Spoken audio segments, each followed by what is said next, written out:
राहाता तालुक्यातील प्रत्येक गावाने आता स्वतःच्या पाण्याचा वैज्ञानिक हिशोब ठेवत भविष्यातील जलटंचाईवर मात करण्यासाठी सज्ज व्हावे या उद्देशानं केंद्रीय भूजल विभागाने हाती घेतलेल्या महत्त्वाकांक्षी राष्ट्रीय जलधर नकाशाकरण आणि जलव्यवस्थापन प्रकल्पाची दमदार सुरुवात झाली। या अनुषंगानं आयोजित टायर 3 प्रशिक्षण कार्यशाळेत 147हून अधिक सरपंच, ग्रामपंचायत प्रतिनिधी, अधिकारी, शेतकरी, स्वयंसेवी संस्था आणि जलउपभोक्त्यांनी उत्स्फूर्त सहभाग घेतला। राहातामध्ये आयोजित या कार्यशाळेत केवळ प्रशिक्षणच नव्हे तर प्रत्येक गावाला भविष्यातील पाणी टंचाईपासून वाचवण्यासाठी वैज्ञानिक नियोजनाचा आराखडा कसा तयार करायचा याचे प्रत्यक्ष मार्गदर्शन करण्यात आलं। गावाच्या पाण्याचे उत्पन्न, वापर, भूजल साठा, पुनर्भरण आणि भविष्यातील गरजा यांचा शास्त्रीय अभ्यास करून जलसुरक्षा आराखडे तयार करण्याची प्रक्रिया यावेळी उलगडून सांगण्यात आली।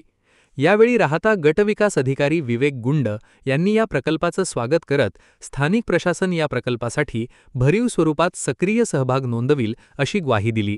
केंद्रीय भूजल विभागाच्या पुणे कार्यालयाचे वरिष्ठ भूजल वैज्ञानिक उपेंद्र धोंडे यांनी शाश्वत जलव्यवस्थापनासाठी लोकसहभाग, वैज्ञानिक माहिती आणि विविध शासकीय विभागांमधील प्रभावी समन्वय हाच भविष्यातील जलसुरक्षेचा पाया असल्याचं स्पष्ट केलं।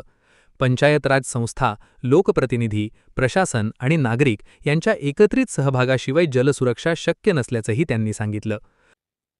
आम्ही भूजलासंदर्भात संशोधन करण्याचं काम करतो।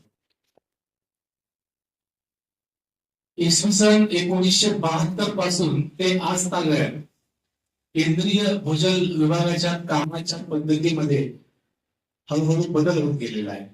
आणि तो बदल कसा झाला तुम्हाला सगळ्यांना कल्पना असेल की ज्या आमची 40 पेक्षा जास्त वय आहे त्यांना सहजपणे आठवत असेल की आपल्या लहानपणी नदीमधलं पाणी अगदी सहजपणे आपण घेऊन पिऊ शकत होतो, ओढ्याचं पाणी पिऊ शकत होतो, विहिरीचं पाणी पिऊ शकत होतो। आज पावसाळा थांबला की नदी ओढे असतात, झरे कुठे दिसत नाहीत आणि विहिरीचं किंवा बोरचं पाणी डोळे टाकून प्यावं का अशी अवस्था नाही। आणि जसजशी ही परिस्थिती बिघडत गेलेली आहे तसतसं शासन म्हणून आपल्या सगळ्यांची जबाबदारी देखील वाढत गेली, बदलत गेली। त्याच धर्तीवर केंद्रीय भूजल विभाग जो आहे त्यांनी अशा पद्धतीने आपल्या कामाच्या स्वरूपामध्ये जसजसा परिस्थिती बदलत गेली म्हणजे जशी नीड बदलत गेली तशी तशी कामाची पद्धती बदलत गेली। आणि आता आपण या स्टेजला आहोत की राष्ट्रीय जलधर नकाशाकरण प्रकल्प जो 2013 सुरू झाला होता त्याच्या पहिल्या आणि दुसऱ्या फेज मध्ये जिल्हा स्तर आणि तालुका स्तर या स्तरापर्यंत काम झालं होतं। परंतु ते काम पुरेसं नाही। ज्या पद्धतीने आपण प्रगती करत आहोत आणि ज्या पद्धतीने भूजलाची परिस्थिती ढासळतीये त्या दोन वेगामध्ये कुठं मॅचिंग नाहीये। परिस्थिती जास्त वेगाला ढासळते, आपण त्या वेगाला त्याच्या सोबत आपण प्रगती करू शकत नाही आहोत। आणि म्हणून शासनाने आता असा निर्णय घेतलेला आहे की यावर्षीपासून आपण गाव स्तरावरती हे नियोजन केलं पाहिजे। आणि म्हणून यावर्षी या राष्ट्रीय जलधर नकाशाकरण प्रकल्प ज्याला आम्ही इंग्रजीमध्ये नॅक्यूम असं म्हणतो, नॅशनल ॲक्विफर मॅपिंग प्रोजेक्ट, तर याच्यामध्ये आम्ही आता गाव स्तरावरती हे काम करणार आहोत। आता शासनाच्या काही मर्यादा आहेत।